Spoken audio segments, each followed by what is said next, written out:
Hi, this is Remembering the Past, the show where we talk about people who've died recently who've had a profound effect on our history, our society, or our culture.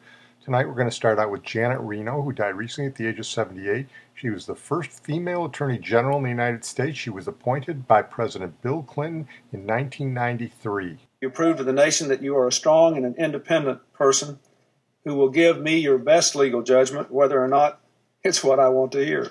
Yeah, as it turned out, I'm not sure you always wanted to hear it. Anyway, here's the AP on the career of Janet Reno. The first woman to serve as Attorney General, Janet Reno, has died. At 6 feet tall, Reno was one of the most recognizable and polarizing figures, serving nearly 8 years under President Bill Clinton, one of the longest to hold the post. She faced tough decisions throughout her career, setting the tone for modern-day challenges. Here, following the 1996 Olympic Park bombing in Atlanta. That terrorism must be every nation's concern, and that we stand united in our desire to defeat it. Early in her tenure, she faced intense criticism for the deadly raid on the Branch Davidian compound in Waco, Texas. Branch Davidian leader David Koresh and some 80 of his followers died following a 51-day standoff when the complex caught fire. News outlets captured the scene as it burned to the ground. Later, the Miami native enraged her hometown's Cuban-American community when she authorized the armed seizure of 6-year-old Elian Gonzalez. Photos captured by the Associated Press raised questions about the moment federal authorities entered the home where Elian was staying with relatives. And as I understand it, if you look at it carefully, it shows that the gun was pointed to the side and that the finger was not on the trigger. It is important in these situations to look carefully and to understand the facts. Reno defended their actions. This has been a very emotional case for everyone involved. The most important thing is that Elian is safe and that no one was seriously hurt. Gonzalez was then returned to Cuba with his father. In 1995, Reno was diagnosed with Parkinson's disease after noticing a trembling in her left hand.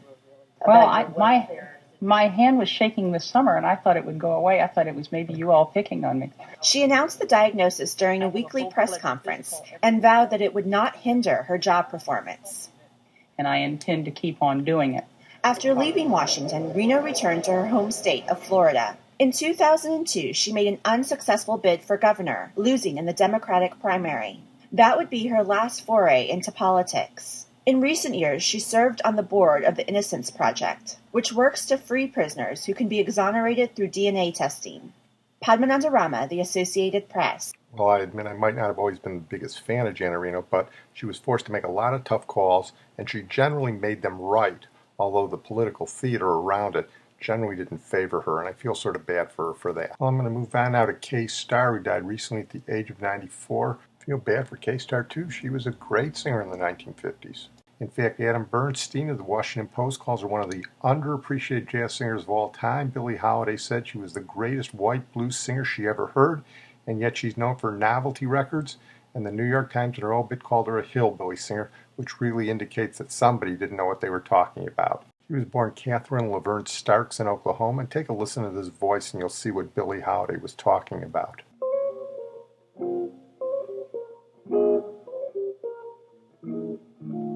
Oh, well, I never felt more like singing the blues.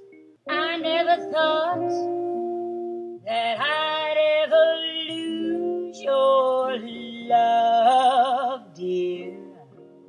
Why did you do me this way? As I said, very versatile singer. She was on TV a lot in the early 50s, and here she is singing one of the popular songs of the day. The song was written by a pretty fair singer herself, Peggy Lee. Yes, it's a good day for singing a song, and it's a good day for moving along. Yes, it's a good day.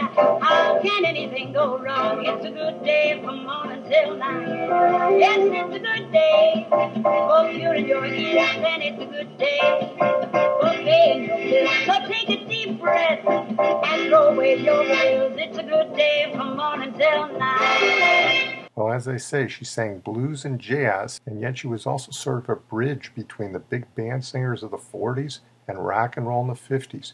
Here's a song she recorded in 1950. This is 4 or 5 years before Elvis, and you can hear the beginnings of rock and roll music in Oh Babe. First you say hello to your best fellow, then you get cozy, everything's rosy. Once you get started, well, here's what'll happen to you. Well, you'll shake 'em and you break 'em and you'll obey. But most of that stuff's forgotten for novelty records, and Here She Is was one of the biggest songs of the early 1950s, Wheel of Fortune. The wheel of fortune goes spinning around. The arrow point my way. Will this be my day? Oh, wheel of fortune, please don't pass me by.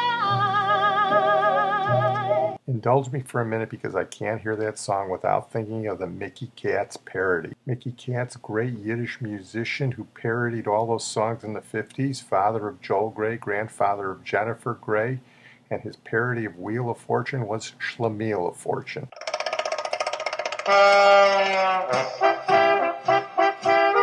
31 red, you lose. Thank you. I'm a schlemiel of fortune. I just can't win a game. Hey, when it's right, Mr. Dealer, ich hab a blackjack. The dealer's got the same. All right, I'm done there. But for all K-Star's versatility, here's the record she's most known for in 1954, and they still play it today. And again, you can see it's a sort of a bridge between the parents' music and the kids' music in the 50s. 1, 2, and then rock. 1, 2, and then roll. They did the rock and roll waltz. Rock 2, 3, roll 2, 3. It looks so cute to me. I love the rock and roll waltz. We're going to move on now to Leonard Cohen, who died recently at the age of 82. Leonard Cohen was a singer, songwriter, poet, novelist. He was beloved of the rock intelligentsia. I'm not sure I always got him, but he was very popular with a lot of people. And this is one where I'm not going to buck public opinion. He's a nice Jewish boy born in Montreal, the Jewish section of Montreal. He became a Zen Buddhist. And besides being an artiste, he's also a Leonard Nimoy lookalike. Here's Matthew Bannister, the BBC 4 Last Word, to talk a little bit about Leonard Cohen. The Canadian singer, songwriter and poet Leonard Cohen was born into a Jewish family in a well-to-do suburb of Montreal. He started his career as an award-winning poet and novelist, but moved into music when he discovered it was better paid. He made a big impact in the 1960s with albums like Songs of Leonard Cohen and Songs from a Room. His career had a late flowering when he was forced to return to touring in his 70s after his manager stole his savings. The broadcaster and writer Stuart McConey interviewed him. There was a certain candour about him that I liked, and he seemed to look at you and talk to you as if he was saying, we both know that all this is silly, but let's have fun doing it. We do know that this process of people endlessly talking to me about the meanings of my songs and endlessly telling me how wonderful I am, we do know that it's all a bit silly, don't we? But let's have fun doing it. Let's make it a pleasant experience, Stuart. And that a man who was clever without being kind of an intellectual, really. He didn't give me the impression of being a cerebral or intellectual man, just a sort of quiet, thoughtful and sensual man. Obviously, there's a great deal of sensuality in his music without being remotely machismo. There's a lot of that in rock music. There's a lot of swaggering chest beating in rock music. There's none of that in Leonard Cohen's music, and yet it is extremely sensual, and erotic. The power of language seemed to touch me very deeply. When my father died, the only response that I could summon was to take one of his bow ties, cut it in half, and put some kind of message into the bow tie, some kind of poem, and bury it in the back garden. The depression, or the accusation of depression, wasn't just a pose, was it? Because he himself battled with depression. He had trouble with drugs and drink at various times in his life, and this constant search for religious identity, going from his Jewish roots into being a Buddhist. I mean, he was somebody who was looking for the answers, wasn't he? he did struggle with depression. And I think that although he was always very cordial about the laughing Len tag and music to slit your wrist by and all that, I think at times he did get prickly with people when he said, you know, I have had dark moments and I have had dark periods in my life. And he was genuinely looking for an answer. And unlike most rock musicians who sort of get themselves a guru and dress in some flowing robes for 20 minutes or whatever, Leonard Cohen took himself off to a monastery and led a genuinely monastic life where he was known as the Silent One. Now, if other monks refer to you as the Silent One, that gives you an idea of what kind of character he was at that point. I remember you well in the Chelsea Hotel. You were talking so brave and so sweet. That was New York. We were running for the money and the flesh. And that was called love for the workers in song. Probably still is for those of them left. The singer Barb Younger recorded an album of Leonard Cohen's songs. Did she find them depressing? Absolutely not. I think if you are as dignified as he was and as compassionate and humane, then you really don't necessarily look at the world with anything other than an ironic glance. Come over to the window, my little darling. I listened again this morning to So Long Marianne. I'd like to try to read your heart, which I think is one of the most beautiful, beautiful songs that a man has ever written for a woman, apart from Sarah by Bob Dylan, of course. But it sits alongside that, I think, as a real testament to deep and true and enduring love. So long, Marianne, it's time we began. I have to mention Hallelujah because it is one of the most covered songs of all time, which in some ways might have devalued it. But do you think it's an odd thing that it went on to be such a popular hit? Because it's quite a difficult song to understand, isn't it? It's an unfathomable song in many ways. I think he always thought of it as his most difficult song to have written. Hallelujah, hallelujah. I think it's probably his best song. I mean, it's a rare example of when someone's most famous song might also be their best song, because it has all the Leonard Cohen trademarks of that sort of a certain darkness, a certain spirituality. And I think people hear that, they can't quite put their finger on what the spiritual message is, but they know it has something of the quality of a hymn. It has a hymnal quality. And it also has that musically, I think it might be his best work, because it has a stately, almost hymnal progression in the way it builds and lifts and falls. It has something of the church about it, I think, it's a sort of secular hymn. Give us single breath that we bruise. Hallelujah. Well, I'm recording this show on Veterans Day, and I just thought to close on Leonard Cohen, we'd have him recite one of the most famous poems of the 20th century by his Canadian compatriot, Lieutenant Colonel John McCrae, In Flanders Field. In Flanders fields, the poppies blow, between the crosses row on row that mark our place, and in the sky the larks, still bravely singing, fly, scarce heard amid the guns below. We are the dead.